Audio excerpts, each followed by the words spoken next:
persembahan di altar. Apakah makanan harus didanakan ke orang lain? Ya, tidak harus ya. Eh, kalau di wihara kita juga dulu ya, yang dana yang ada tugas ya, kita bagi tugas.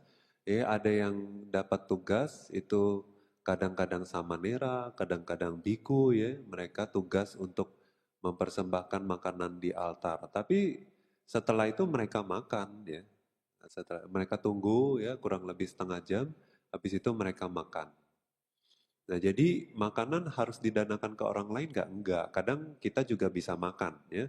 Kemudian karena biasa didanakan yang baru, bukan bekas persembahan. Oke, nah ini lain hal ya. Kalau memang Anda punya makanan yang baru dan Anda ingin danakan ke orang lain, nah itu tergantung kemampuan Anda.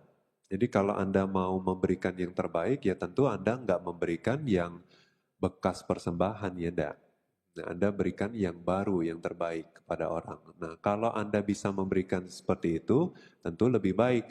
Nah, tapi misalnya kalau satu dan kondisi ya, jadi nggak ada nih, nggak ada makanan sisa. Yang sisanya lah makanan persembahan ini. Ya udah, kalau memang urgent gitu ya, atau mendesak, misalnya pengemis datang daripada dia lapar kan, kita ada makanan tapi memang hasil persembahan, tapi tinggal ini yang ada gitu ya. Kita bisa kasih nggak apa-apa ya. Terus bagaimana karma yang didapat? Ya karma baik ya kalau kita mau memberikan dana namanya juga ya, itu adalah karma baik. Untuk nasi bungkus apakah harus dibuka? Oke. Jadi kalau kepada Buddha ya, paling baik itu adalah pakai patah. Ya. Buddha suka makan pakai patah ya. Kalau kita lihat di Tipitaka ya, Buddha selalu pakai patah. Makan di rumah orang pun ya, yang didanakan itu masuk ke patah Buddha. Ya. Nah, jadi Buddha biasanya memang makan pakai patah. Semenjak Buddha menjadi pertapa ya, nah itu Buddha makan pakai patah. Patah itu mangkuk ya, mangkuk yang biasa digunakan oleh biku untuk makan. Nah, jadi nasi bungkus itu ya Anda kalau nggak ada patah, Anda buka.